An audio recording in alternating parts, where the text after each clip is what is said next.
Hello.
Welcome to the show. I really appreciate you guys who are coming in, checking in, all that kind of good stuff. I have a couple of great ladies here who I'm anxious to talk to once again. One for the first time, and another one for the first time. One for the first time, one for a repeat time. And I certainly appreciate them both coming back on and so soon. And welcome to the show, Miss Maggie, the substitute teacher, and Miss Lucy. Welcome. Thank you. Thank you for having us. Absolutely. Thank you so much. Absolutely. So first, I know the audience is pretty much familiar with Maggie. If you would just tell us, refresh the audience about who you is, right? Who your people is and all that kind of stuff. And then we will hear from Lucy and she will introduce herself, please. Oh, goodness. Okay. Well, hello, everyone. I'm Maggie the Substitute Teacher. I always say you may know me for my cooking channel. I make food and femininity content with this lovely lady right here. We just wrapped up our final finishing school for the Modern Woman session. But I'm just a boy mom, and I have a passion for marriage and family. So I just try to promote those traditional values that some of us older folks were raised with. Very good. Thank you. Miss Lucy. And I'm Lucy. As Maggie said, we've been collaborating for quite a few years now. I have a channel, small channel. Generally, the information that is shared, it's probably dated because I haven't posted for a while, but it's teaching Spanish. And sometimes I talk about societal things happening, especially on the feminine women's side. But yeah, the main thing is that Maggie and I have been collaborating, working with young ladies to start valuing and understanding their feminine nature, how beautiful it is to be feminine. Very good. Now, one thing I did not know is how you two met. Anyone want to take that, how you guys met and how you guys got started? Oh, goodness. This is a story that I love telling and will always stick with me forever. So Lucy and I met in the Kevin Samuel space. We also have a connection to the lead attorney. She was actually a moderator, still is a moderator for the late, great Kevin Samuels. And I started my cooking content, which moved into like etiquette and some things. And I was getting questions in the chat. People were asking, do you have a book? Do you do classes? Do you have a course? And in my head and out loud, I just said, well, maybe one day I'll add it to the list. And Lucy just happened to be listening. And Lucy, I'll let you pick it up from there, what you did. So yeah, Maggie started saying, yeah, it would be a good idea to create curriculum. And I said, well, I'm a teacher. I understand about curriculum, and let me know when you want to discuss. 5 minutes after I said that, she was texting me, and we were setting up a time and a date of when we would start looking at topic ideas and how we would work out the curriculum for the school. And here we are. Very good. So, I mean, how did you guys hook up as far as you just decided, hey, one day we're going to do this curriculum about the internet? The Well, interwebs? we both have a passion for young ladies, and so when I reached out to Lucy because she has a background as a teacher and writing curriculum, I had some ideas that I had started and shelved. Lucy had some ideas that she had started and thought, does anybody really want to hear this? We got together a few summers ago, and every week we would meet privately and kind of have our own like thinking session, putting our ideas together and coming up with, if we had daughters, which neither of us do, but if we had daughters, what would we want to pass on to our daughters? And that is how the Finishing School for the Modern Woman was born. We have taught 6 sessions to dozens of ladies. We're going to have a big celebration in Atlanta next month. And that's how it all began. Very good, very good. So how has the reception been? Is it growing? You did 6 sessions. People still reaching out? How's that going? Funny you asked that, because now that Lucy and I are enjoying the second half of life, we have actually retired the program. We are going to take a long hiatus. We've taught it twice a year for the last 3 years, and the reception has been great, for women who believe in personal development and want to be the best version of themselves. And so our little drop in the bucket is going to become a ripple. But yeah, our men want more of our time, and since they're the priority, that's what we're going to be doing. What would you add, Lucy? Yes, and the reception has been great from the ladies that have been wanting to attend this school. Again, this is voluntary. Nobody's making them attend the schools. They or their significant others have said, hey, honey, maybe you should take this, attend this school and see, how things go. And so far, it's been an amazing group of women that started not knowing what they were expecting from the school, and then at the end they're just looking forward to maybe teaching the learnings to the following generations. Well, that's what I was hoping to hear. Is somebody's going to pick up this mantle and carry it on. So that's what I'm really really hoping that continues.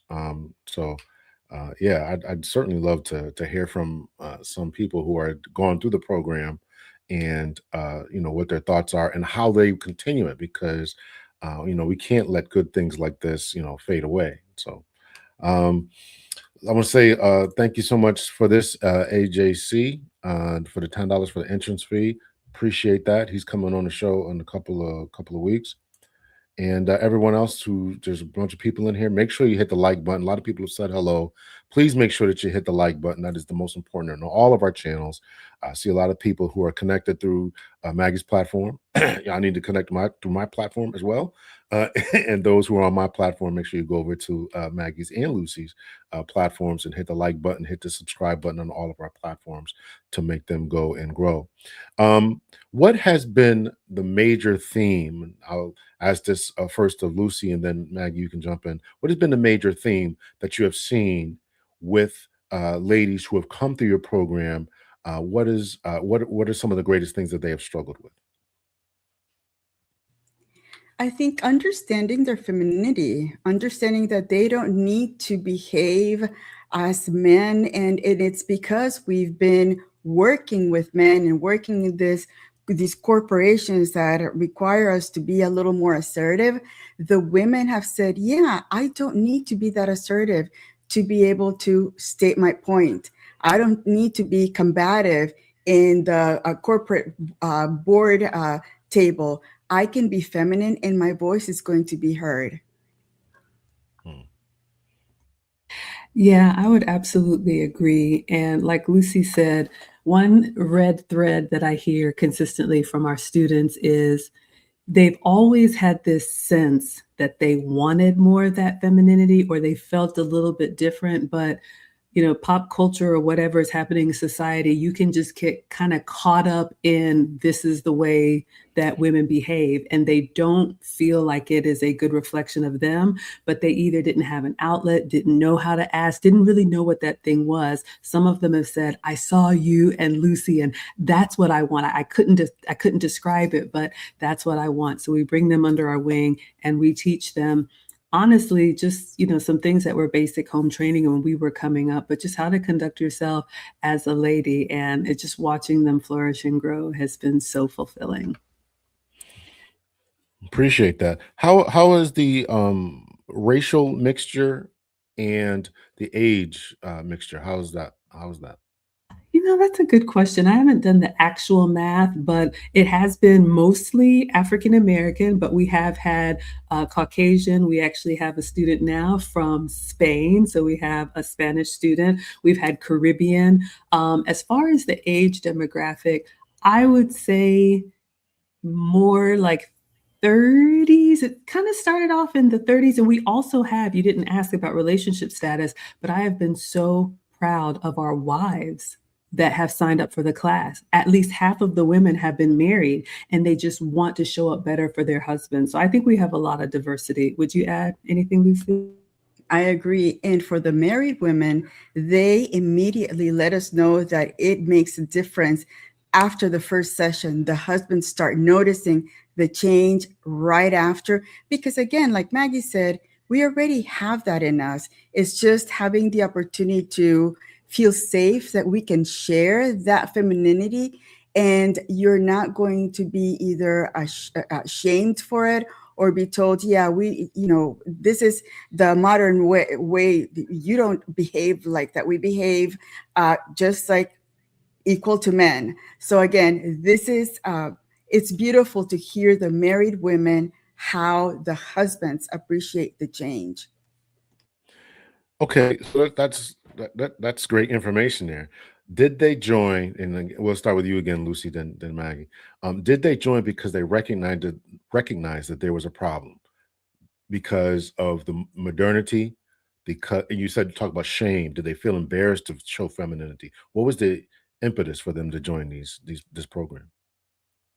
I think for the most part, it's been, they watch us on our live streams and they say, maybe that could work for me. Maybe that is something that I'm needing in my relationship to, make our lives better. I'm not sure. I don't know, Maggie, maybe you can add, because you do have individual sessions with them. I do. I coach some of the women one-on-one and in groups. I'm fading back from that. But what we have heard, like Lucy said, some of them, their husbands or significant others have signed them up. They have seen us and say, you need to take that class. And we actually are very proud of the ladies that respond to that, because how many women get feedback from their men and it don't take all that. I don't want to, I don't want any parts of that. But the humility required to say, you know what, I'm a little bit rough around the edges. I can do better. So we love when they respond to their men that way. Usually the impetus is they're either not comfortable in their own skin. Something either has happened and they're like, man, I could have handled that better. Not to toot my horn in any way, but sometimes they see me or Lucy in an uncomfortable situation and how we conduct ourselves and how we maintain ourselves. And then also, I'll speak, like I say, as your favorite extrovert. I have a lot of personality, but I've learned how to contain it when time calls for that. So just being able to move in different kinds of spaces, because, as a wife, you are the first lady of your husband. You need to represent him well in every environment. So it's a variety of things. You say so many things in there, and I just got to jump on it there. So, as the favorite extrovert, when you find yourself containing yourself, some would see that as being stifling or not being yourself. Have you experienced that, or people talked about that, or? I've experienced all of it and I do not care. Like I Okay. said, everything isn't for everybody. And what we teach the ladies is everything is not appropriate everywhere. I mean, even in the class today, we gave them an example from a clip where how many times, if we're being honest with ourselves, have we done something, had an outburst, had a bad reaction, and you can say, well, that's just my personality or that's just how I talk. How's that working out for you? If you want a different outcome, you have to do things differently. But we try to show them that this is not about shape shifting into somebody different. You are to be who you are, but you just have to know what's appropriate. What would you add, Lucy? I agree. They all have their own individualities, And these sessions are just to enhance the beauty that they have as individuals and use it for their families, for their environment. And we also go through a process where sometimes you need to be more selective about the friendships and the relationships you have, especially when you are a married woman and in a relationship, because sometimes some of those friendships do not understand what it is to be in a committed relationship. So you talked about outside the relationships, the committed relationships there. Have families noticed or their jobs noticed a change in them? How about you, Lucy, and then Maggie? Yes, again, they come back and they say, I had this event that I needed to go to, and the things that we learned on this session helped me a lot, whether it was setting up the table or being the host of a party or just in social interactions. That has helped women a lot. I would agree. And I would also say, you asked about family, and Lucy and I are big advocates for family. We have mothers who join our class, and it's so rewarding to hear them, especially the girl moms who talk about being that example for their daughters, because that is how this is going to right the ship. It was never for Lucy and I to be here forever and ever, amen, telling everybody what is acceptable. If we as 50-year-olds can teach the 40-year-olds, and the 40-year-olds can teach the 30-year-olds, and the 30-year-olds can teach the 20-year-olds, and you raise your daughters differently to conduct themselves, that's how we get better. So, to answer your question, I absolutely love it when the moms say, my daughter was watching and, she wants to be like mommy. That can go good or bad. And now that they have the information, they can pass it on like our mothers did for us. Very good. Very good. In general, do you think that women are waking up, not just the ones you've dealt with, but just in general, do you think that there's a shift going on and recognizing that this masculine presenting world that they want them to embrace has been detrimental to them, to their mental health, to the children? Do you think that there's a lot of that going on? We'll start with you, Maggie. Yes, I do. However, there's acknowledging that there's a problem, and then there's also accepting, okay, what can I do about it, or what should I do about it? I don't think anybody would say, oh, I don't see what's wrong here. We're at each other. Women are competing as men. They're carrying themselves in ways that are unbecoming. It's just a mess. I mean, turn on the social media and you hear what's happening. So yes, women are aware, but it takes a certain level of self-awareness, which is one of the things that we teach, not just moving through the world like, because I'm me, but really looking at your life, looking at the results that you have received from your actions and saying, okay, am I humble enough to get the feedback and do better? So yes, I do think they're acknowledging it. Are all of them acting on that knowledge? No. What would you add, Lucy? I agree. I think that they're starting to notice that there is a difference between what are their grandmothers and their moms, how they used to look at relationships and at the social environment than the modern world. The ones that will be successful at this is the ones that say, yeah, I need to work on myself and need to take action. And there are those that are going to learn, sadly, when they are at my age, almost 60, saying, what have I gotten out of life by being on my own and by being so contentious and by being so combative that now I'm in my 60s and I have no one next to me to spend the rest of my life together. Yeah, that's really powerful, and I wanted to we'll continue with that frame of thinking there. Inside Bria's kitchen, you sound like a chef there. You need to send me an email there. I don't need to have you on. I wanted a different outcome, and so seeking this course helped me tremendously. Maggie Lucy said week one we can receive this information, but we also need to apply it. I have. So talk about this is to Inside Bria's kitchen there. Talk about why you wanted to join the course. If there was any issues that were going on there, obviously type what you can, but what would make you decide to sign up for the course? I'm just curious about that. Did you recognize that there were some issues that you were having in your life?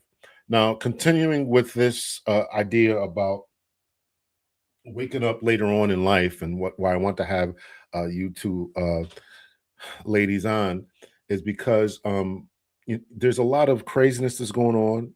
There's a lot of bad information, a lot of talk about everything you've already mentioned as far as embrace masculine and tendencies, traits, compete like a man, etc. So I wanted to play a couple of videos. The first one is something that Lucy said, and then Maggie says after. It's from your channel. It's called Let's Talk How Women Ruin Men. And there was a question in here about birth control and how that dysregulates ladies' the perceptions and what they seek for in men. So Lucy's shaking her head. She might remember that. So I'm going to pick it up.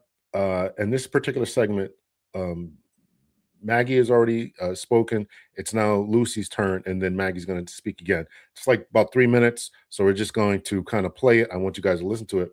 And then after that, immediately, we're going to play a lady who's going to exemplify exactly everything we're talking about and how she didn't do the right things in her 20s. So y'all just sit back, and we'll just kind of play this for a little bit here.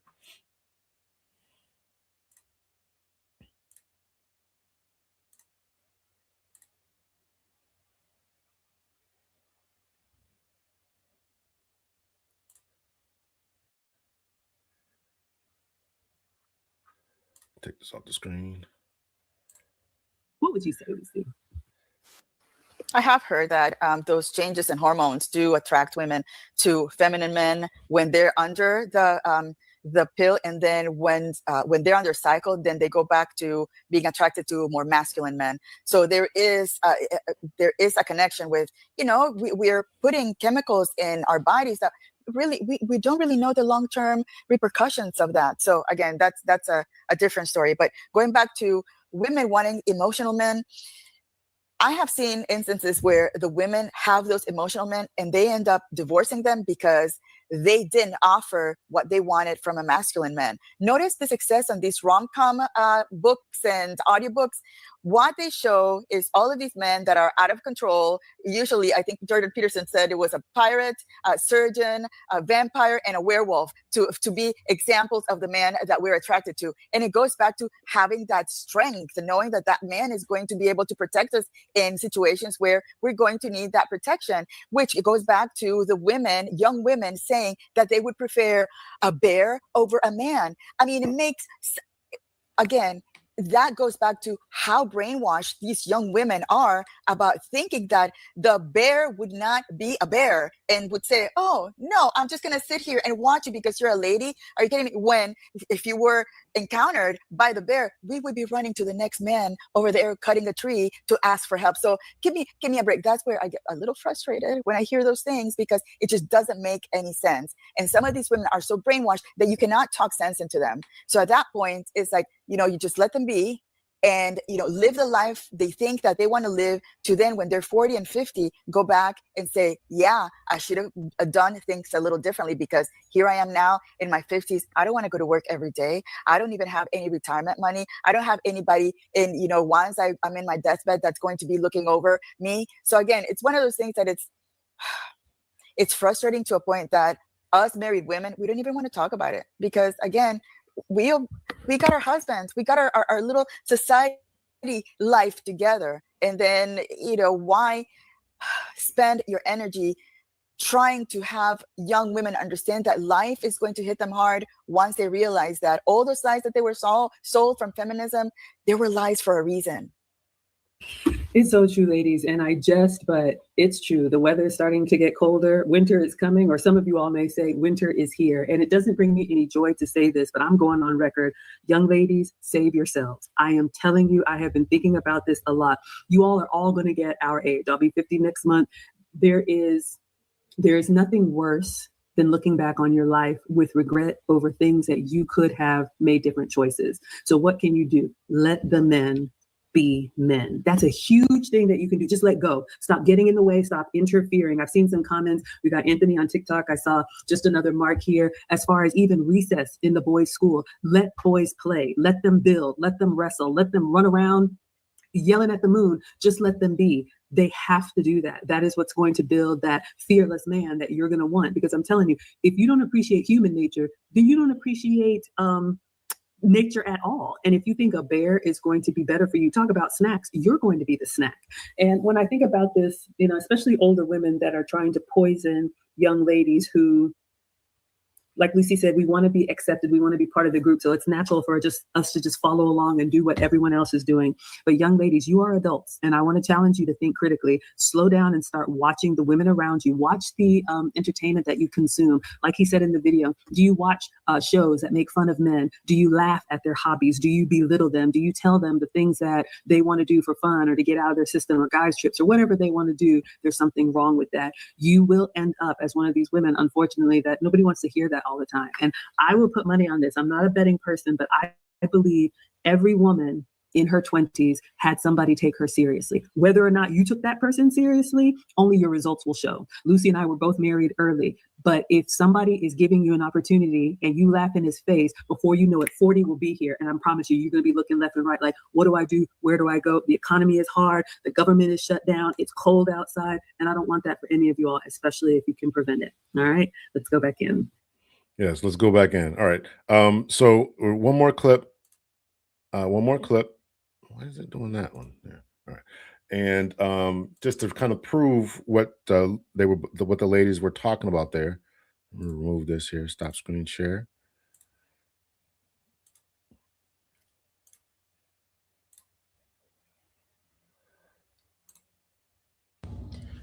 It's really hard to admit some days, but I don't have enough saved for retirement. And that brings up so much shame and so much regret in me. I have a 401k. It's just not enough. I don't have a pension and I damn sure don't trust the government to have Social Security there for me when I retire. I knew what to do. I just didn't do it, couldn't do it. Life was fucking happening.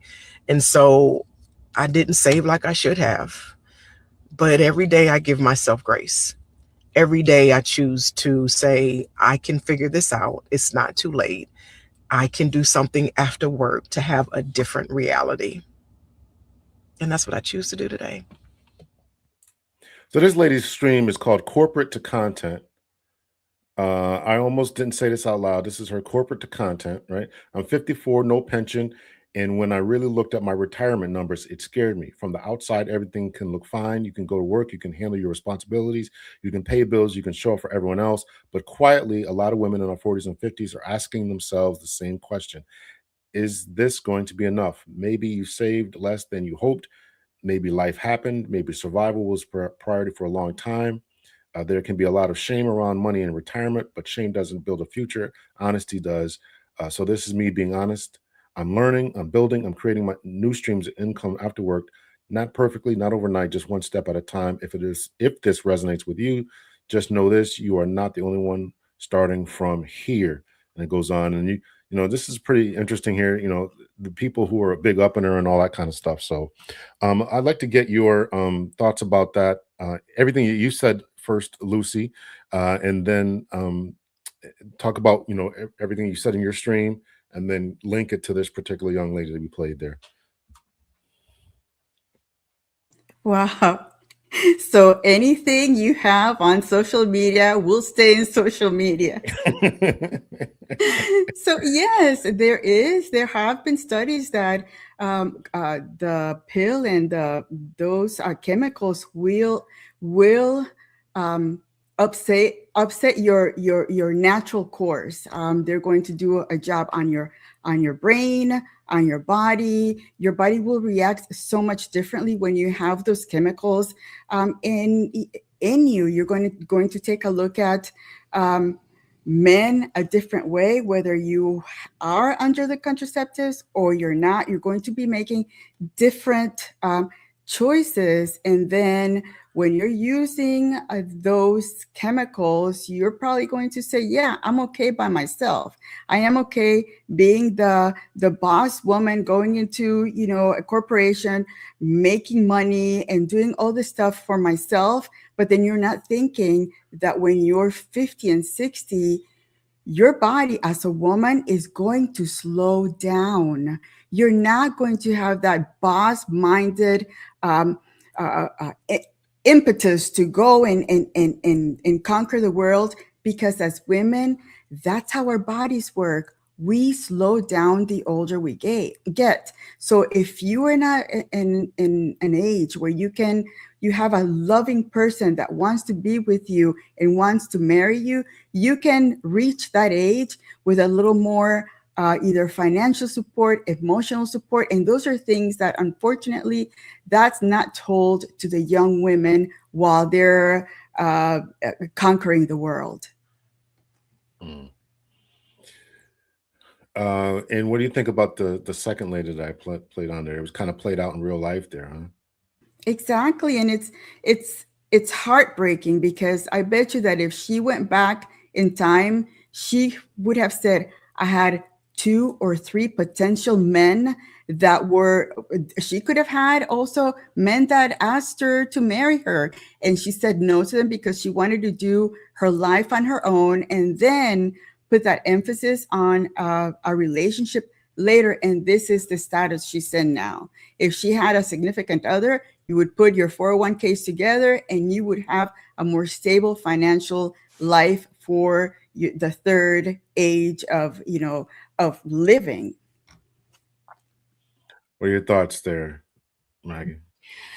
Wow, that was a lot. And like Lucy said, we always tell the ladies the internet lives forever. So just it's interesting to react to ourselves. But you know, we were telling the truth. You know, we were doing weekly live streams to promote the course. So I just want to be clear on the question. I know it was a 2-part. The second part was on the woman in the car. What was the first part of the question? Just listen, I didn't write it down, so I got to kind of wing this myself here. So I think the question that I was asking was, what are your thoughts about what Lucy was saying Okay. concerning ladies who played around in their 20s and 30s, and now they get to this place in their 40s and 50s, and who have regretted their decisions, because that's what she said in the video there. Yeah, I agree. I mean, there's not much to add there. I mean, Lucy and I are trying to live by example, and my man, I call him Mr. President, you know, he says Father Time is undefeated. You know, we do not have, nor should we have the tolerance to go back and forth with anybody who is bent on, you know, being that, as Kevin Samuels used to call it, special snowflake.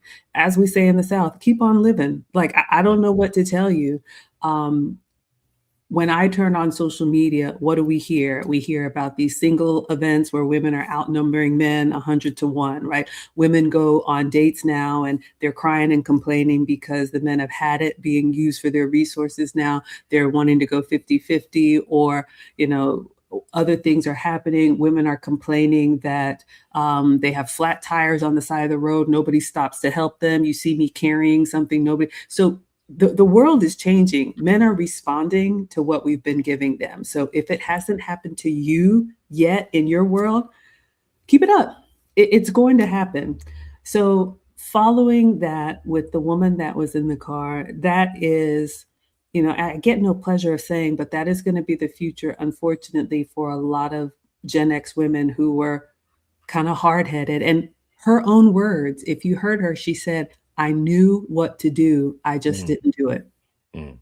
There was someone in the chat that said, well, I know couples who are in their 50s and not prepared for retirement.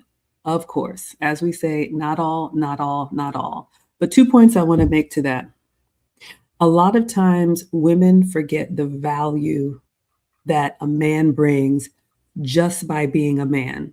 So many times women look at men as if he can't retire me instantly, he's useless. You are fooling yourself. Men bring so much structure and so much discipline. If she had had that same career or whatever, her man would have checked that spending. Her man would have said, no, we don't need to do all of that. We don't need to take that trip. We don't need to do all of that. And even if they had struggled, she would have had a little bit more control over now at, like she said, 54. She had the information, but she wanted to do what she wanted to do, which is a very common modern woman trait. And so now in your golden years, where you should be like Lucy and me, kind of sitting down and enjoying the second half, now not only are you working full time, like she said, she's having to do something else outside of work. And even if it's social media for Lucy and I is a hobby, always has been, always will be. If you have to make that into another job, then you're burning the candle at both ends while your body is breaking down. We weren't meant to do this alone. And the last thing I'll say is this: even the women who couldn't get it together and work with a man, look at how they're coupling up with each other, with AI bots, having compounds, trying to live together. And you realize that you against the world is not the way that it was supposed to be. So you're going to figure out something. We're just advocating that the women who want marriage and family take advantage of your prime years. Very good. Very well said. Is there anything you want to add to that, Lucy? And it's also about young women making the choice to say, you know, I want to be married. I want to be in a long-standing relationship. Unfortunately, what we see in the movies, on TV, everywhere else, you know, Sex in the City, all of these women, you know, acting like men, not having any kind of relationships. And that's what they're being fed, you know, I want to say subconsciously, but it's hard because I see it in my sisters and their kids, how they try to raise them conservatively, but then they go out there and then it's school and the TV, there's the movies, entertainment, everything else tells them otherwise. And when they come home, it's a clash of values.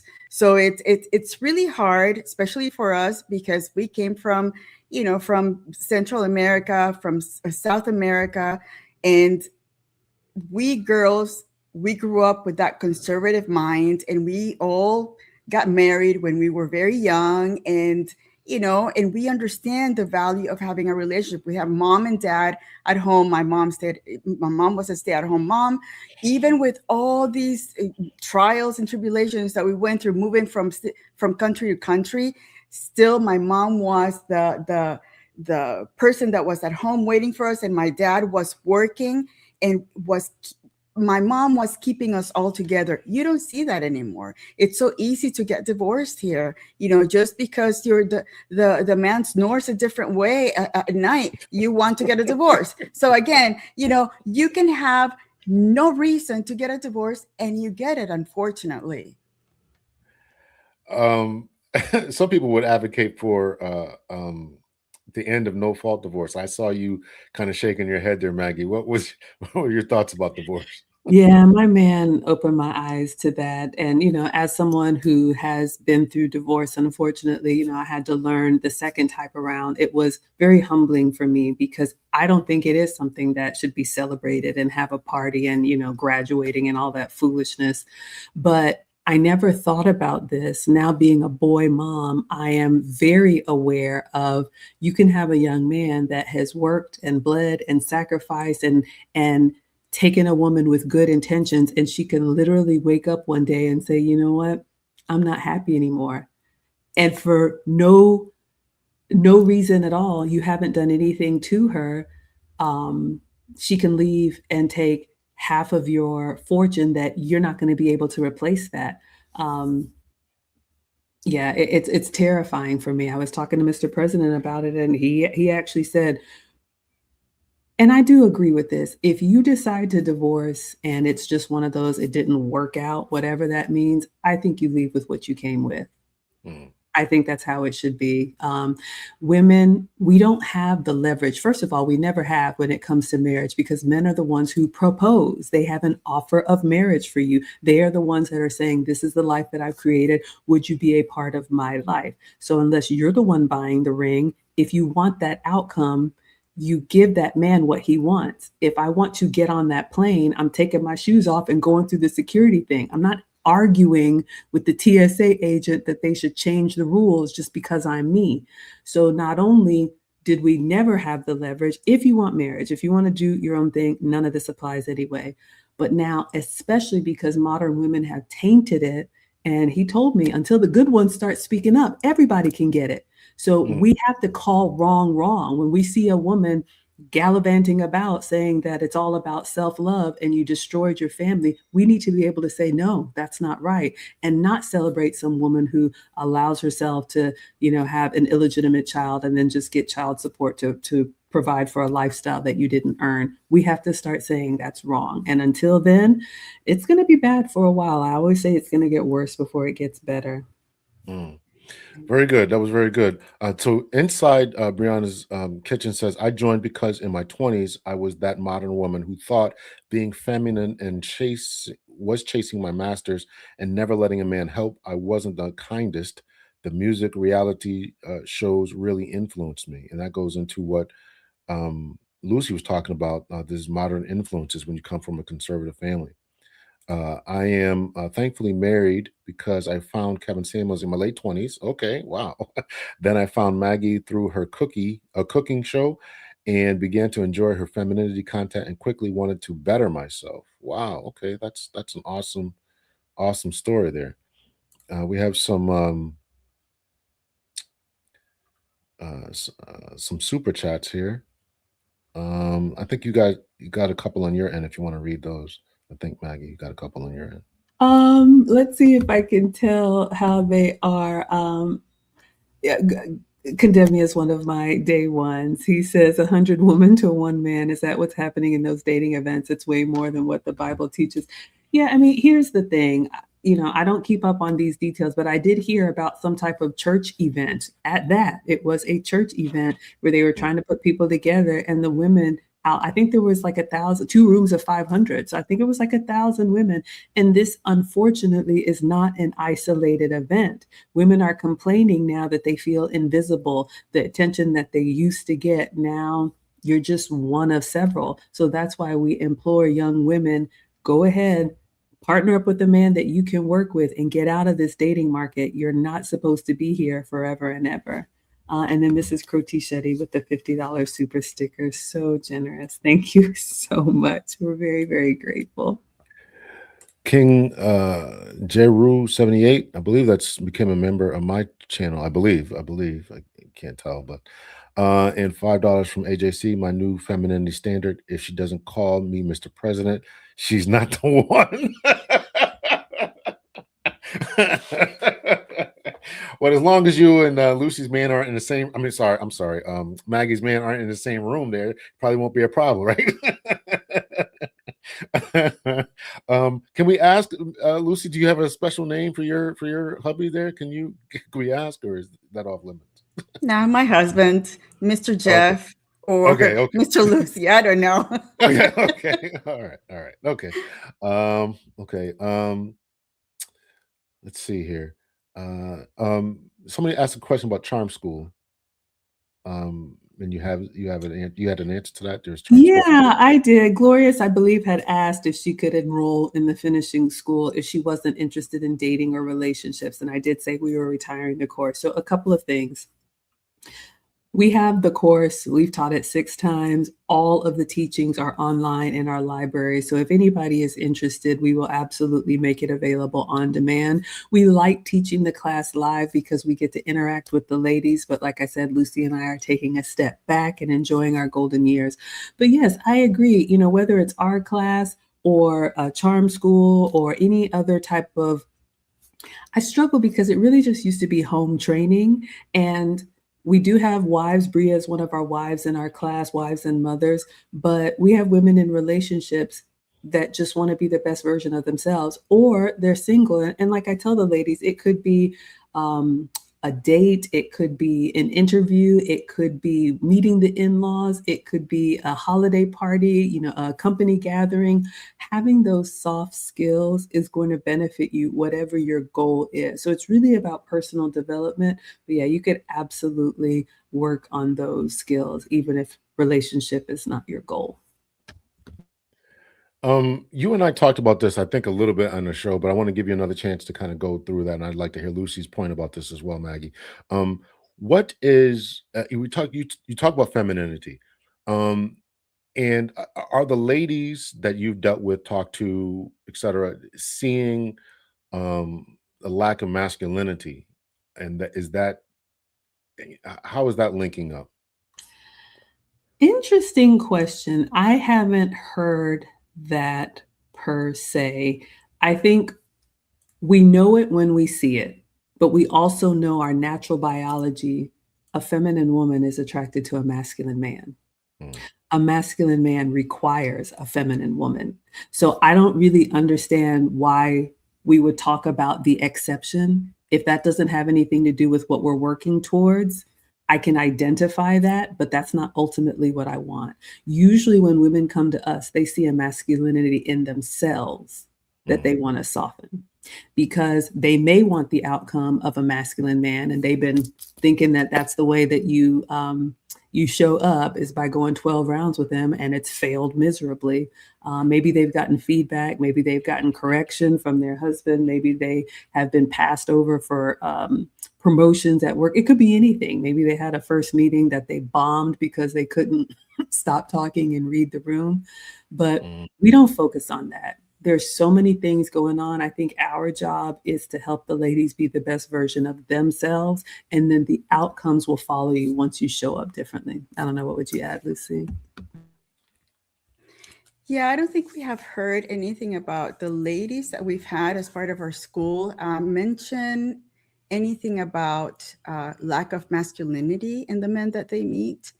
However, I think that in the real world, I do see society has pushed men to take a step back on being that assertive, take charge, because in some business environments, if a man puts his foot down and he says what he says, the women are going to accuse him of different things because he's not being as gentle with them. It's not what he said, it's how he said it. So again, we get to the point where men are no longer being as strong and assertive, because they know that the consequences, if they do that with the wrong woman, could hurt them in the end.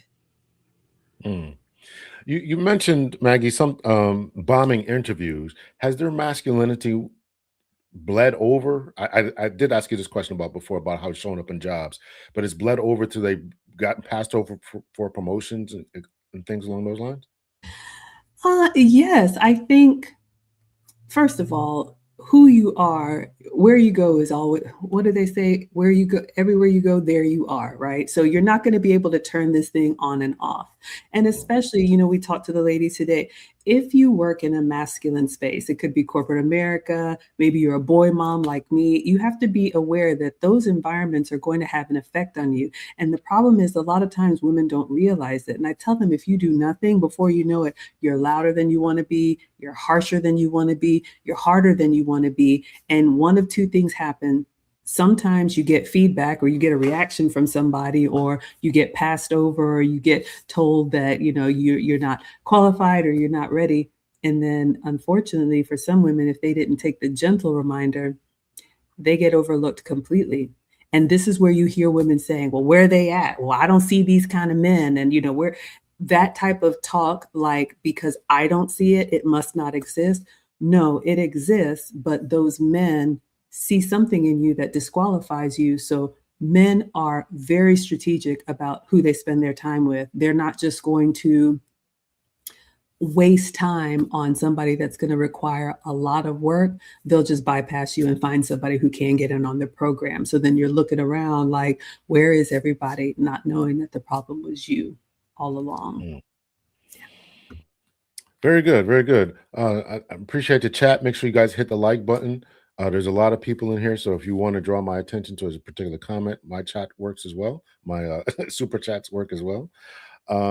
Let's see. So I wanted to play another video, talk about the bare minimum and what's going on these days. You mentioned the 1,000-person event. I doubt that veracity of that number, but we'll just go with it. And I did see that as well. I'm sure a lot of us saw that. 1,000 ladies supposedly showed up, and then there were no men or a small amount, if that. Let's talk about the high expectations. And let's start with Lucy here.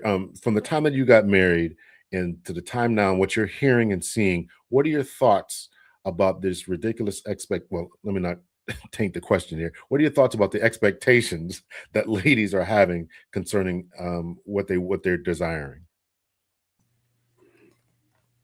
It's never been an issue I've never had that. The only expectation that I've had from a relationship standpoint is that the man has a good character. That's it. Now we see women with scrolls, a list of things that they want in a man. When, if you ask them if they could make a list about themselves, they would say that they're perfect. They offer everything to the man. So again, it's just, I think it's a lot of brainwashing. I think it's a lot of social media where they see all of these things, impossible things, but they think that they can get it. I mean, we women get, unfortunately, we get influenced very easily. And the younger a young lady starts going into social media and hearing stories from made up stories, because some of those stories are not even truths, they start creating that fantasy about the man, the perfect man that they want, that it's not going to happen. Nowhere in the million years that we've lived here, we've had a perfect man. We have to be able to accept that, the environment that you have, that's where you're going to find the man that you want. And we all have flaws and have that capacity to give grace to the man, to say, you know what? I'm not perfect. Why should I want my man to be perfect? You made an interesting point there, because just the other day, I started teaching on campus. Lord knows why I started doing that. So I'm teaching a class on campus. And so I asked the students, it's a criminal justice class. There's only a couple of ladies in the class. And one of them, I asked, just we're playing around. Well, not playing around, but I'm like, okay, well, tell me what you want in a man, and a husband. I started writing on the board. And first she was all nervous. Oh, I can't do this. He's got to be nice and kind. And the more she thought about it, the list got longer and longer and longer and longer. After a while, I'm like, okay, we got to stop. You got to be kind. You got to be this. He's got to know how to treat me. He's got to know how to cook. He's got to know. I'm like, oh, okay. So it just kept getting longer and longer. And before I hear from you, Maggie, I want to play this clip here and tie it in, because it's going to talk about just the bare minimum. And that is a term I just can't stand, the bare minimum. So here we go. We'll play this here. Your feet done, or to put gas in your car, or to get you some lunch. They put it in the same bucket as being used. Do you really think a woman these days can't get her nails and her feet done, or put freaking gas in her car, or buy herself a Chick-fil-A #1 meal? Like, and realistically speaking, why would a woman want to date a man that don't have no damn money and can't do nothing for her? And that's the same with men. Why would a man want to date a broke woman that always got her hand out begging? But let's be real. Nails and feet, food, gas, to me, that's the bare minimum. You ask a man to get your nails and your feet done, or to put gas in your car, or to get you some lunch. So a man who is entering into a relationship with this particular young lady needs to be able to, the bare minimum is to pay for her upkeep and maintenance. I'm sorry I'm giving you a headache there. What are your thoughts there, Maggie? Oh, that was painful. Okay, so many thoughts. First of all, we need to realize the upkeep that is required for you to just be an adult and show up presentable, that is your responsibility. I don't even understand this, where women are asking for money and buy my clothes and my hair and my nails. That's not what men are for. Now, here's the thing. When it comes to dating, and I think we've lost the plot here, I have always said the purpose of dating is to determine if this is a suitable match for marriage or long term. You find somebody, like Kevin Samuels used to say, that you're crazy doesn't make him crazy, and vice versa. You get out of the dating market and then build a life together. Men are very intentional about taking care of their woman. They want to spoil their woman. They want to give to their wife. They want to send her to the spa and do those things. You haven't earned it yet, and you shouldn't be asking for it. I think the problem is, and neither Lucy or I have experience in this modern dating market. We've been out of it for decades, but it's become so, I'm trying to get one off on you, or you're trying to get one off on me. We're like trying to see who can use the other person the most. And some women think they're winning, but I always say they may win the battle, but they're going to lose the war. And ultimately, this hurts all of us, but specifically that woman, because in all this chasing the trips and the trinkets, you have no relationship skills. And so when you have aged out of that type of, men may spend some money, which is part of their disposable income. They budget what they're going to spend on the fun girls. They may do that and then move on to somebody serious. That's all you know how to do. And it's useless when you meet the real one. Lucy, what are your thoughts?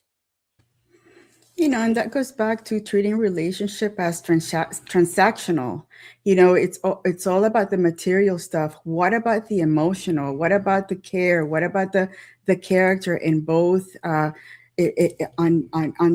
both people? The fact that there is this young lady even posting it on social media, it's just, that is something that it's so embarrassing. How do you say that with a straight face, like it really is a thing? If a man decides to get with a woman that wants that, then that's his fault, because usually men are very specific about what they want. If you want to get with a woman that has character, if she starts showing that kind of behavior, they're going to say, no, this is not for me. See ya. So again, it's really what you see in social media and TikTok is I want to say it's the outliers, because real life teaches them something completely different. Yeah, and what bothered me about that particular clip was the idea. Obviously, this is the bare minimum, which really just gets me. But I guess you guys hit it, but it really just that whole thing just really bothered me. The bare minimum. This is what you ought to do. This is my expectation. This is what I demand. Not kindness, not generosity, et cetera, et cetera. And the guys don't have a problem doing that type of thing as long as it's a gift and not an expectation. It's the expectation that really turns so many men off, where they're saying, I don't want to deal with these ladies at all. And that is a driving factor. And I think that, a lot of ladies, or a few ladies in the chat, have already acknowledged that they were watching this stuff through the music and through the TV shows. And now we have, social media is blowing up. And this is always my concern, is that this is driving the behavior. It's one, as you mentioned, it's one thing to not be embarrassed by it. And they're putting this out there. It's going to live forever. You may be on a date with someone. He's going to look at this and it's going to completely turn him off. Why would he approach that? Why would he enter into a relationship with that? Why would he continue to do that? And of course, then there is the what she mentioned was the factor about being used. And so many ladies have been using men, have been engaging in this type of thing where I'm going to have this guy, he's going to be my food guy. Another guy's going to be my hair and nails guy. Another guy I'm going to sleep with. Another guy's going to hang my TV. And so eventually the guys are like, enough of this. Thoughts? I would agree. And, without being rude, that's why she's single on the internet in her car complaining about it. These are the women that just get left alone. I mean, I hate to say it, but at least the men that Lucy and I know, they're not going back and forth with you. Mr. President will flat out tell you, he told me, I'm gonna tell you one time in a row and let you figure it out. So you either get on the program or you're left to complain to your audience. But at the end of the day, when you turn off that camera, there's nobody there to really check on you. So, both of these things are connected. We have these women expecting it, and then we have the same women, fast forward 5, 10, 15, 20 years, they're asking themselves, where are all the good men? I got so frustrated when I was coaching women, and they would almost brag about, I've been flown out, I've had, somebody bought me this, or I've had, this expensive meal. And my question to them, where are they? Where are those men? And they would just be deaf, dumb, and mute because they told on themselves and they realized they weren't really taking advantage of getting to know somebody. They just wanted to use and were used, and now they're starting over. And I can't fix that, and I'm not supposed to. Okay. Lucy, where do modern ladies, where should they meet these types of men? Because a lot of ladies are saying exactly what Maggie just said. Where are the good men? Where are these people at? Now, where are they supposed to meet them at? What would you say? What would be your advice? The good men are everywhere. If you're at a supermarket and you're picking your vegetables and you're picking everything and you have that feminine way of doing things, you better believe there's going to be a man watching. And then when you're checking out your groceries, he's going to be out there and say, hey, I noticed something about you, and he's going to start a conversation. And that's where, as a woman, you either smile and continue the conversation, or if you're taken, thank you thank you that is so flattering. However, I'm married, I'm in a relationship. Good men are everywhere. It's just making sure that you value and you show how feminine you are, and they're going to catch you. What are your thoughts there, Maggie? Where should your 3 sons go to find a good woman? Oh goodness. Okay, so there's 2 boys. I'm gonna go out on a little bit of a limb here because I've heard not only Kevin Samuel say this, I've heard my man say this, and I've heard other men of means say this. You don't focus on the women. You focus on yourself. We tell the boys, my ex-husband and I, we told the boys, of course they have their little girlfriends, but you are nowhere ready to be able to take on the responsibility. You got, 8 to 10 years of proving yourself, getting to where you want to be. That drive and that achievement is what attracts us women to men. That's what fluid femininity looks for. That's what we're drawn to. It's the structure. It's the accomplishment of men. So I think I'm going to tell you all what Mr. President said. You focus on yourself, the women will show up. You choose the best one of them. That's really what it is. So, I will say this. If you're out in the world and you've missed the window of marrying young, growing up in a small town, it wasn't uncommon. You married your high school sweetheart or your college sweetheart. Those first few years in your early 20s, when you have your first jobs, you're working, maybe you're in college or whatever, that's going to be the closest proximity you have to kind of dating in your friend groups and those types of things. If you haven't locked it down then, once we get older, we all settle into the routine of going to work and coming home, going to work and coming home. So if a man chooses to delay it, which is his prerogative, because we want his name, his banner, his covering, his resources, his security. If a man says, you know what, I'm going to wait until I'm ready, I don't think he's going to have to do much looking. I mean, our son is a Marine. He's on a very good track. And I think he will have, I don't want to say the pick of the litter, but I just told both of them, just make sure she comes from a good family. Other than that, it's on you. Very good there. I really do want you to send me an email there, Inside Bria's Kitchen. She says, yep, that's how I was taught in my 20s. A guy for food, a guy for this or for that. It was exhausting and unfruitful. I'd like to know a little bit more about that. Who told you that? Was your aunts, your mother? And you said it was unfruitful. So, just a little bit more information about that. Let's see. I'm trying to get through some of these comments here. I appreciate you guys. There's a lot of people in here. Make sure that you hit the like button. What's up, Big Discussions? Appreciate you coming through. I saw my man Lamar in here. Super sticker for $9.99. Appreciate that. Let me see. I did write down some questions. So we're in this gender war. Why do you think that more mature ladies are not speaking up and trying to help the situation? I see both of your expressions there. We'll start with you there, Lucy. What are your thoughts about that?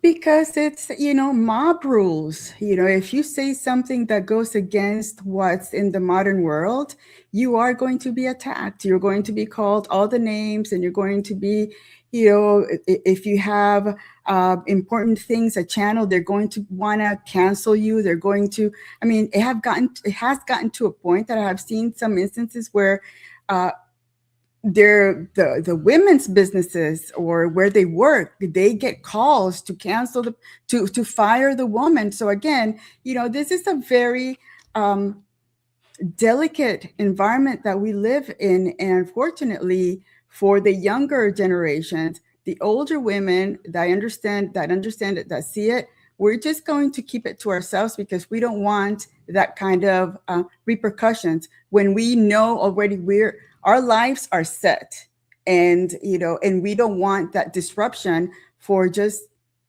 telling it like it is, unfortunately. Any thoughts, Maggie?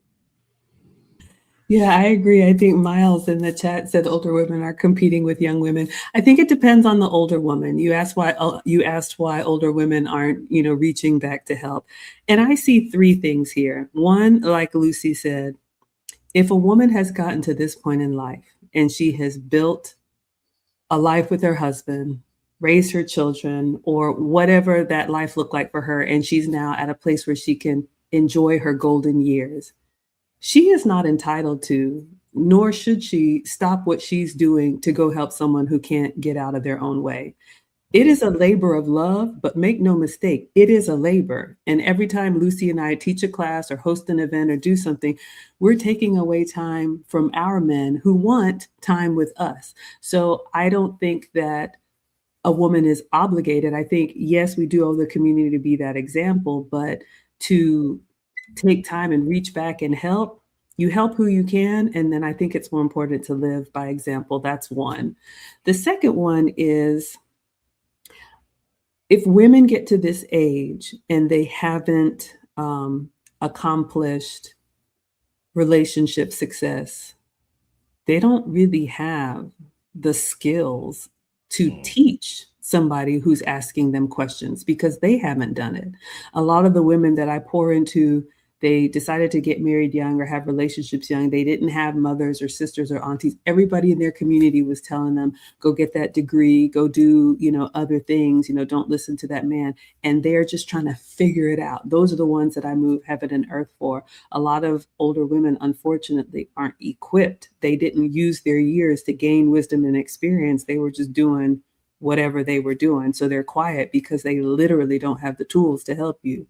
And then the third group, like Miles said, is unfortunately, a lot of women our age are still out in the dating market competing with younger women, knowing full and well you're having hot flashes and all the things that happen to us, and trying to suck it up and snatch it up, or, cut it up and sew it up and do all these things to appear like you still got it. You don't, we don't, but you're not supposed to be on the dating market forever and ever. Amen. You're supposed to find your mate and go on and live your life. So those are my thoughts. I wanted to get semi-political here. Lucy, you said that you came here from South America.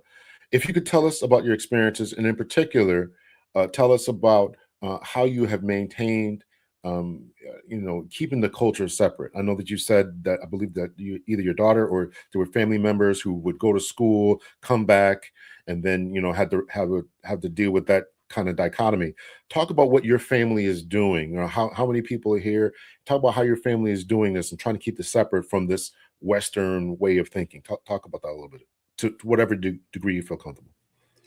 Yes, I was born in Nicaragua, Central America, and raised in Venezuela. And because of the different political issues that those countries had, we've been going back and forth between countries. When Nicaragua, the Civil War happened, we moved to Venezuela. My dad found work in Venezuela. Then things started happening in Venezuela. Then we moved to the United States. But then in the States, we came here for a couple of years.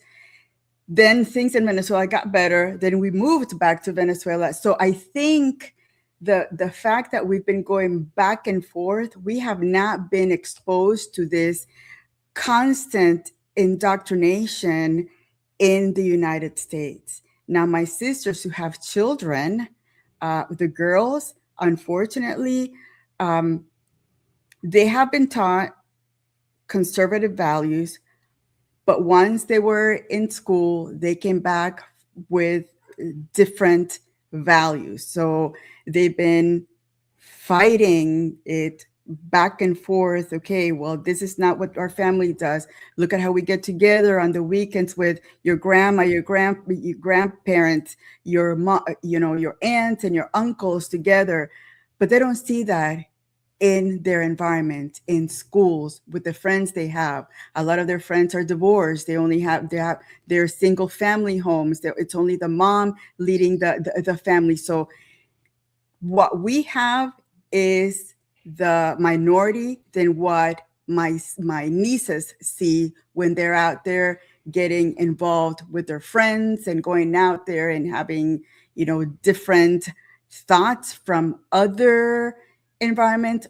Our hope is that once they get to their maybe mid-20s, they're going to come back to say, well, our aunties and our uncles, they were right by keeping us being in more conservative environment than what we see now out there. That's our hope. It's a little sad when we see it, because they're, at least our nieces, they're very confrontational. And when you try to correct them, they come back with, a smart ass answer. And there's a limit to how we can correct younger people. For me, if I give you a correction, if I tell you that something is not working, you come back with a smart ass, I'm going to leave you alone so you can find out on yourself, because sometimes life teaches better than somebody telling you, you know what, I lived this, I tried this, it didn't work out for me. So again, our saving grace with my sisters was that we were coming back and forth between the Western world and South America, coming back and going. But if maybe we would have stayed here for the duration of our being raised here, I think maybe we could have been brainwashed and followed the modern ways, I'm thinking. Thank you for that. You talked about your nieces. Do you have any boys, any nephews or cousins, or did they suffer the same thing? I do. I have two. One is 10 and the other one is 11. I have two older ones. One is 24 and another one is 21, the boys. They've been able to find girlfriends, okay. But they've also, the parents have kept an eye on, what kind of girl are you bringing home? You got to bring them home to make sure that we, that Tia Lucy and your tias are around to watch and say, yeah, this is a good girl or this is not a good girl. So the boys take correction better than girls. They listen more than girls. Wow, that's really, really interesting that the boys are taking it, because they probably are seeing that they don't want, it's one thing to have fun with someone, but it's also another thing to bring these people home and try to build families with them. And I don't think that a lot of ladies are recognizing that. What are your thoughts there, Maggie?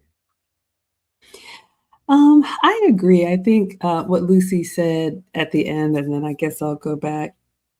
Boys do take correction better, and it's because they're boys. And it's because men have been getting feedback from the time that they were little. That's not good enough. You're not fast enough. That's not strong enough. Get back in there.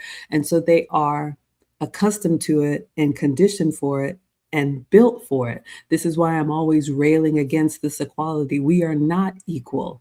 If you told a woman, this is terrible, go back and do it again, she'd be in a puddle on the floor.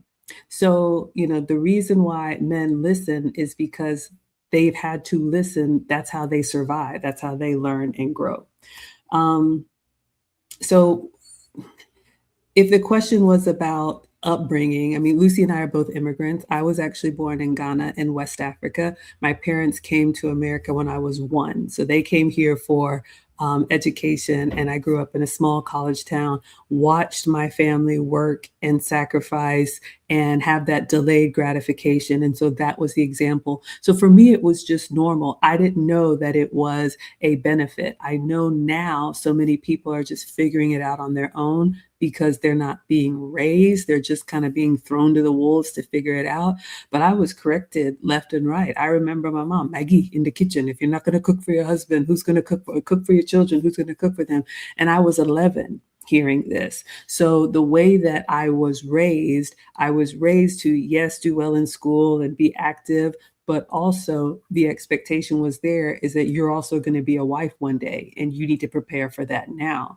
So even though I grew up in the US, even though I grew up in the West, I had that traditional foundation that kept me sheltered and naive in a good way. And I always say, when I left home and went to college and went to corporate America, I remember I went to a great all-girls liberal arts school. And I remember, the meetings and the things that you're exposed to and the things that are kind of planted as seeds and you don't realize it. I remember being at work and going to happy hour. You see ladies congregating and laughing, and you want to join the group, and they're like, yeah, we're just talking about how stupid men are, and you have a decision to make at that point. Are you going to go with the mob rule, or are you going to be like, no, I really like my husband. I don't think that's funny at all. This is what our young women are exposed to. So this is what we try to do to show them an opportunity that it can be different, and you have to be willing to be alone for some time.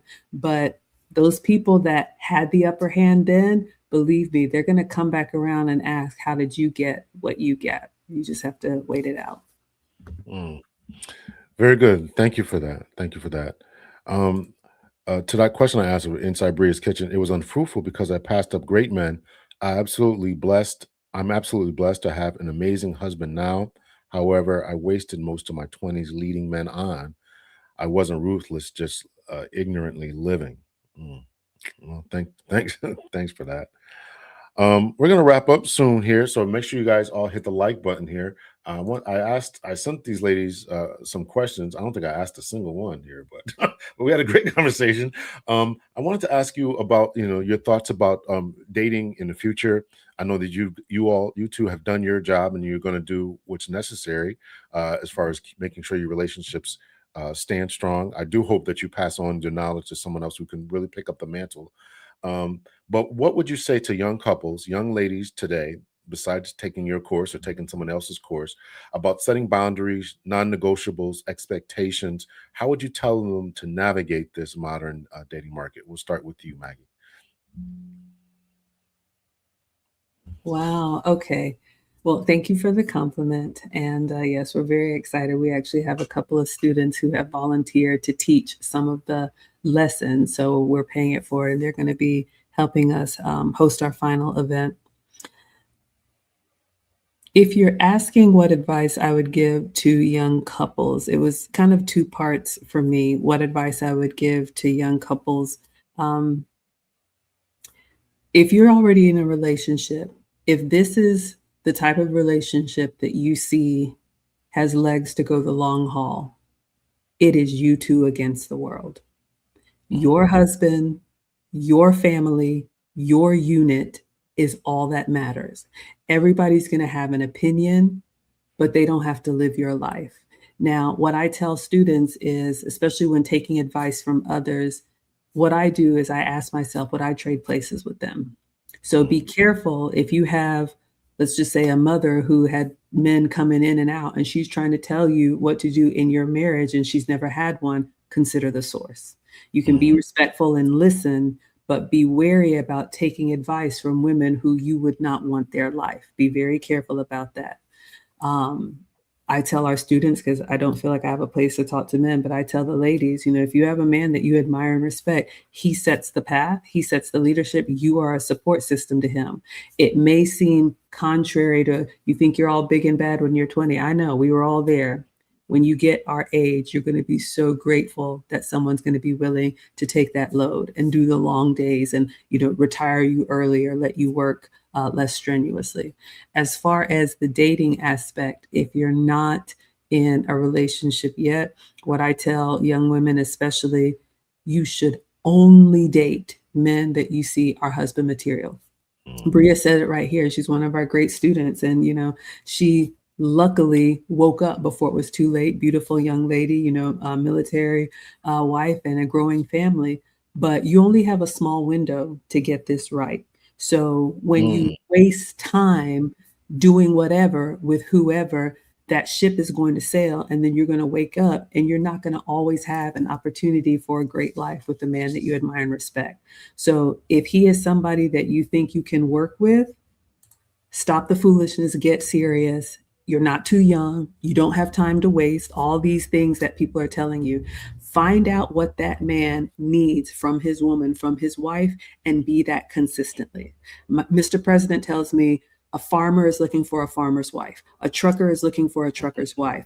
A senator is looking for a senator's wife. So you need to know what that man, what his vision is, and what your role is in his life to help him be successful. That's how you make yourself irreplaceable. It's not just about, I want to go here and I want to do all this and it's all about me.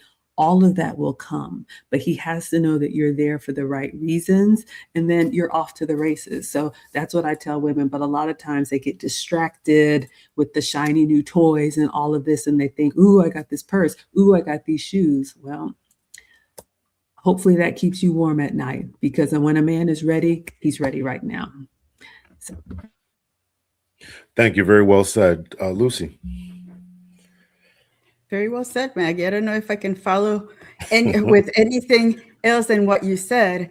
Another thing that I think that young couples need to understand is that if you've made the commitment, you have to understand that marriage is not going to be always, you know, that like a honeymoon. Marriage requires a lot of work, requires a lot of commitment, requires consistency in what you do. There's going to be ups and downs, and you're going to have to say, we are willing to, like Maggie said, it's you and me against the world, and we're going to go through these challenges together until the day we die. If you're starting to date, make sure that that you vet whoever, if you're a lady, a girl, a young woman, vet your significant other or possible significant other with your family members, especially with men, uncles, grandparents. They can tell you immediately whether that person is of good character or not. That's phenomenal. That's phenomenal information there. There's so much more I could ask you. I know that you guys have a time limit here. I want to say thank you to you all for your time, and I'd certainly love to have you back on. Somebody said bring this tag team back here. I don't know where the comment was, but I'd just definitely like to have you back on. Here it is. AJC with the $2 here. Appreciate that. Bring this tag team back in. I'd certainly love to have you back on. There's so much more we could talk about, but we'll wrap it up here. I'll give you guys a chance to push your products. Now you're stopping the program, but you're still doing your YouTube channels, correct? Well, we were streaming together to promote the finishing school. So we're on hiatus right now, but Lucy and I are still around. You know, we're still here. We're just living our golden girl lives. So registration for the finishing school is closed. If anybody is interested, we have courses for the ladies. We did a kids course. I've done dining courses. All of that material is available on demand. So if anybody wants to take it self-paced, you can reach out to me. I'm Maggie the Substitute Teacher. I still make my struggle cooking content and I have fun with that. And then once a month, I do react to Kevin Samuel's content for the Wives Club. So I still post and stream. And you can find me on Facebook, YouTube, Instagram, TikTok, and X. So thank you so much. And is there any final words that you wanted to add there, Lucy? Thank you for having us on. It was a pleasure. It's great to see the chat, how engaged they are. I love to see how other people see their perspective and their stories. It's amazing. It's beautiful to see that there are people wanting to get back to those values that create a good society, because right now it's really interesting what we're going through. But I think that we can get back to those values, hopefully, and but it's going to take some work. Yes. If I may just say, I'm so sorry to interrupt you, but I just wanted to thank you, Dr. L. The reason you asked us on is Lucy and I actually reacted to one of your videos when we were streaming. So you sent me the link. We have so much content, I've forgotten it, but now we're repaying the favor because we reacted to you. Now you have us on. So I just wanted to say thank you for letting us use your content way back when. Oh, absolutely. I was flattered that you did it. And I'm usually get notifications somebody did it, and I never got one. So I'm like, oh, okay, well, it was great. And you guys did a fair and fantastic job, I think. Much better than I could ever do. I want to clarify this before we call it for tonight. This says, I agree that your 20s is for exploring and figuring out who you are and what you ultimately want. Would you say exploring or I mean, I could see you shaking your head there, back. I don't know if you want to clarify that. I don't know who Nightcall is agreeing with. I didn't say that. So you're not agreeing with me. I'm just going to say this. In your 20s, you're good and grown. I don't know why people feel like they need to go out there and see the world and get to know more about themselves. You're doing all the things. Go ahead and do it with your husband and start early and have a legacy that you can look back on and say, man, remember when this is the problem. I don't think, you'll get me started again, but I don't think we women sometimes have the vision into the future. Sometimes we can be short-sighted. We're great in the moment, but I think that's a wonderful quality of men. They're thinking long-term. And so what happens is women think, oh, I'm 20. You wake up and you're 39. And then you're asking yourself, how did I get here? The man of your dreams is at least 2 years away, minimum, if everything goes perfect. So you're not going to be able to wake up and say, I'm ready, come marry me now. It's not going to happen. So if you're 29, you're 32 before the first baby comes. If you're already 30, you're talking high risk pregnancy. And what man is going to choose the hard option when his life is already hard? So do yourself a favor and go ahead. If you want marriage and family, go ahead and lock it down when you're young. That's what I say. There was a clip of Kevin Samuels telling this lady the same thing. Did you want to say anything, Maggie? I'm going to try to find that clip. Kevin Samuels. No, I mean, I understand. I'm sorry. I meant that for Lucy. Did you want to say anything? I'm sorry. I don't know. Maybe it depends. Maybe that was a young man saying that the 20s are first, because it changes. Exploring for men and women is different. Women, I don't think that the 20s should be for women to be exploring. I think that the 20s is to have that first date, make a decision whether you want to have the second date. And on the third date, it should be something that tells you, yeah, this is the man that I think that I would be married to, a year from now. Now, for men, it's a little different. So I don't know. If it was a guy, if it was a man, I think 20s are okay to explore. But again, I'm not a man. I don't know how that works. Let me clarify, because Lucy is always here to ring me back in. I'm always thinking older woman to younger woman. That's how this whole thing started. Where are the older women to teach the young? And so with that handle, I don't know. But if that was a man, absolutely. I would tell the boys, be very careful. you can marry young, but we have to realize, ladies, that when the you know what hits the fan, we're going to be looking at our husbands. That's what we tell the boys. They're going to be looking at you to solve the problem, to figure it out, to when there's only enough for one person to eat, he's going to be the one to go hungry. When there's only one family car, he's going to give that to the wife so she can be in comfort and he'll figure it out. When there's not enough, we expect our men to sacrifice. So men should wait until they're ready to take on all of that and then choose the best option for them. Some men get there in their 20s, some men get there in their 30s, some men get there in their 40s, but it's not for us to dictate that because we're asking the man to sacrifice for our behalf. So he should be the one to decide when that's ready. And so if sometimes you can be the right woman at the wrong time, and if he's not ready, find somebody that is. You can't wrestle him to the ground. It never works. Very good. I'm going to play this video, and I know I don't want to hold you guys for too long here, but I did want to play this video to showing your boy here, Kevin Samuels.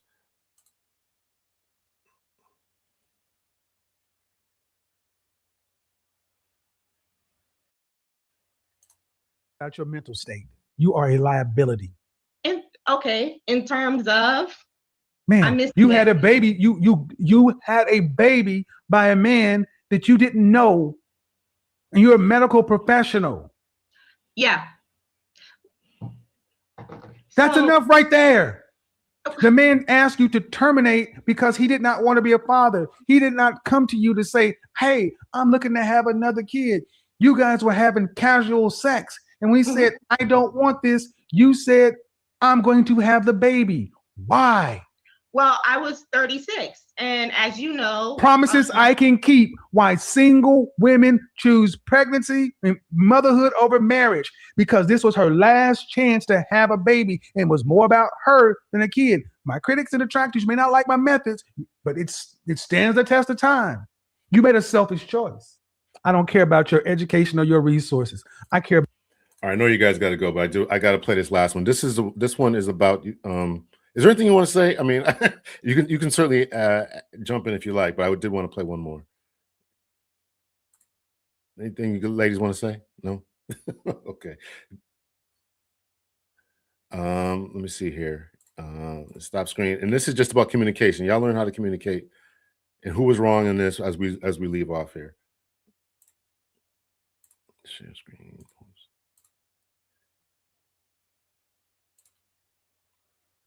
Hey, go in the store and get 1 avocado. And if they have bananas, get 6.